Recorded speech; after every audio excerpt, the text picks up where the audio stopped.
चलो बच्चा, और एक एरर हम डिस्कस कर रहे हैं। ऐसे देखो तो पहली एरर ही है जो ट्रायल बैलेंस को इफेक्ट नहीं करती, उसमें हम पहली एरर को डिस्कस कर रहे हैं जिसका नाम है error of omission. Error of omission बच्चा आपको क्या ध्यान में रखना है। एरर ऑफ ओमिशन कहने का मतलब वो होता है कि जो एरर हमने कैसे की है, लिखना ही भूल गए। जो एरर में हमने क्या किया होगा, जैसे समझ लो हमने कोई एक ट्रांजैक्शन किया जिसको सैलरी पे किया है, वो सैलरी तो हमने पे कर दी लेकिन बुक्स ऑफ अकाउंट में लिखना ही रह गया है, तो उसको बोलते हैं एरर ऑफ ओमिशन। अब दो टाइप के एरर समझ सकते हैं इसमें भी, partial omission and complete omission. आप कोई ट्रांजैक्शन को टोटली आप लिखते ही नहीं बुक्स ऑफ अकाउंट में, तो वो बोला जाएगा कंप्लीट ओमिशन। और पार्शियल ओमिशन में क्या बोलोगे, आपने एक इफेक्ट डाली होगी, आधा ट्रांजैक्शन की इफेक्ट डाली होगी, तो उसमें बोला जाएगा पार्शियल ओमिशन। समझ में आया बच्चा? तो सबसे पहले आपके लेवल पे जो इंफॉर्मेशन है वो पढ़ना शुरू करते हैं। When the transaction is totally omitted to record in the journal और सब्सिडरी बुक्स और in ledger, such error is known as a error of omission. आपको तीन वर्ड पे फोकस करना है।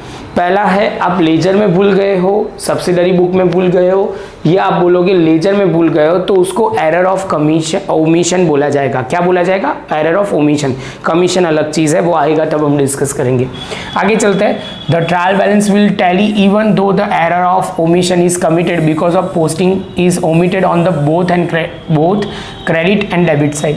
कहने का मतलब बहुत साफ है कि ये अकाउंट टैली हो जाएगा। क्यों? तो बच्चा बोलेगा सर सिंपल सी बात है, उसमें डेबिट क्रेडिट टैली हो जाते हैं। डेबिट क्रेडिट टैली हो जाएंगे, मतलब आप लिखोगे ही नहीं तो टैली हो जाएंगे, क्योंकि आप दोनों इफेक्ट ओमिट कर रहे हो। पार्शियल ओमिशन में कभी टैली नहीं होगा, लेकिन कंप्लीट ओमिशन होगा तो ट्रायल बैलेंस टैली हो जाएगा, क्योंकि आप डेबिट भी नहीं लिख रहे हो, क्रेडिट भी नहीं लिख रहे हो। आगे चलते हैं। Error of omission take in two stage. The transaction is totally omitted to the recorded in journal और सब्सिडरी बुक और इन लेजर। तो वो अब बोला जाएगा कि सर पहला स्टेज वो है कि यहाँ पे आपने बोला हुआ है टोटली ओमिटेड, ये बुक में ओमिट टोटली आपको ओमिट ही हो गया है लिखना, तो उसकी बात हो रही है। सब्सिडरी बुक में बोल दो, या आप बोलोगे जर्नल में बोल दो, या आप बोलोगे सर लेजर में, तब क्या होगा? तो ये ट्रांजैक्शन बहुत सिंपल होता है। जब आपने टोटली रिकॉर्ड करना ही बाकी है तो वो ट्रांजैक्शन को जैसे रिकॉर्ड करते हो वैसे ही आपको रिकॉर्ड कर देना है। ये इलास्ट्रेशन का जो पहला सम है वो भी उसमें फर्स्ट ट्रांजैक्शन ऐसा है, और एग्जांपल में जो मतलब टेक्स्ट बुक में एक्सरसाइज में दिया हुआ है वो भी सेम यही है। तो चलो बच्चा यहाँ देखते हैं। Cash sales of 2000 is left unrecorded by writing the correct journal entry for this transaction, अब वो एरर विल बी रेक्टिफाइड। कैसे रेक्टिफाई होगा? आप बोलोगे कैश सेल्स होता है तो कैश ऑलवेज डेबिट होता है, सेल्स अकाउंट क्रेडिट होता है, तो यहाँ पे वही लिखा हुआ है कैश अकाउंट डेबिटेड, और आपको बोला गया है यहाँ पे आप लिखोगे टू सेल्स अकाउंट क्रेडिट हो जाएगा। Being entry of 2000 cash sales is left unrecorded, ये आप रिकॉर्ड करोगे तो ट्रांजेक्शन की इफेक्ट आ जाएगी और ये ट्रांजेक्शन रिकॉर्ड हो जाएगा। आगे चलते हैं। अब दूसरा पॉइंट यहाँ पे बोल रहे हैं कि transaction is totally recorded in the journal और सब्सिडरी बुक और ledger but posting both the account are omitted. तो ये क्या बोल रहे हैं कि आपने स्टार्टिंग पॉइंट किया जर्नल में लिख दिया, या आप बोलोगे सर आप बोलोगे सब्सिडरी बुक में लिखा है, लेकिन जब लेजर पोस्टिंग के वक्त आपने उसकी दोनों इफेक्ट ओमिट कर दिए। क्या कर दिए? दोनों इफेक्ट ओमिट कर दिए, तो क्या होगा?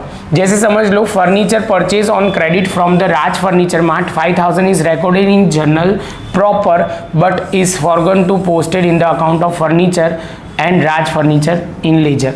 तो ये कहने का मतलब बहुत साफ है कि सर हमने लेजर में एंट्री करनी ही बाकी रह गई है, हमने जर्नल प्रॉपर में रिकॉर्ड कर दी। अब बच्चा बोलेगा सर जर्नल प्रॉपर क्यों? तो बच्चा ये ट्रांजैक्शन देखो, ये परचेज ऑफ क्या है? Non current asset on credit है। ध्यान से देखोगे तो वो लिखा हुआ है फर्नीचर परचेज ऑन क्रेडिट, तो फर्नीचर परचेज है और वो भी कैसे? तो आप बोलोगे सर ये क्रेडिट पे है, तो ये ट्रांजैक्शन क्या होगा? तो आप बोलोगे सर ये ट्रांजैक्शन में आपको वो ध्यान रखना पड़ेगा, ये बुक्स ऑफ अकाउंट्स में रिकॉर्ड करना हमने जनरल प्रॉपर में कर दिया है, लेजर पोस्टिंग में बाकी है। तो सिंपल हम क्या करेंगे? To rectify this error there is a no need to record journal entry, क्योंकि ऑलरेडी हमने लिख दिए in the general proper, but error will be rectify by debiting the furniture account and crediting the Raj furniture account in ledger। जहाँ गलती हुई है वहाँ गलती को सुधार दो। समझ में आ रहा है? बहुत सिंपल चीज़ है, जो गलती हुई है उसके अकॉर्डिंगली आपको वो ध्यान में रखना है, वो एरर को आपको रेक्टिफाई करना है। तो बच्चा ये पॉइंट में आपको वो ध्यान में रखना है। तो ये कभी कभी आपको कहाँ आएगा, तो ये MCQ में पूछ सकते हैं, VSQ में पूछ सकते हैं, तब आपको ध्यान में रखना है बहुत सिंपल बच्चा, बस थोड़ी प्रैक्टिस और ध्यान रखोगे तो प्रॉब्लम नहीं होगा, ध्यान से करते जाओ। चलो बच्चा, तो मिलते हैं नेक्स्ट लेक्चर में। इसका प्रॉपर हम आपको जो नोट्स लिखनी जैसी लगे, जो हाईलाइट लिखना बोला सर वो कर लो। मिलते हैं नेक्स्ट लेक्चर में। अब एरर हमारे सीक्वेंस में कौन सी आ रही है बच्चा, तो अब आएगी नेक्स्ट सेशन में हमारी आएगी एरर ऑफ प्रिंसिपल, जो बहुत इंपॉर्टेंट है। वहाँ सबसे ज़्यादा बच्चों को गलती होती है, तो वो ध्यान में रखना है। तो बच्चा प्रॉपर नोटबुक में जो पढ़ना है पढ़ लो, जो प्रॉपर अंडरलाइन करना है वो कर लो। मिलते हैं नेक्स्ट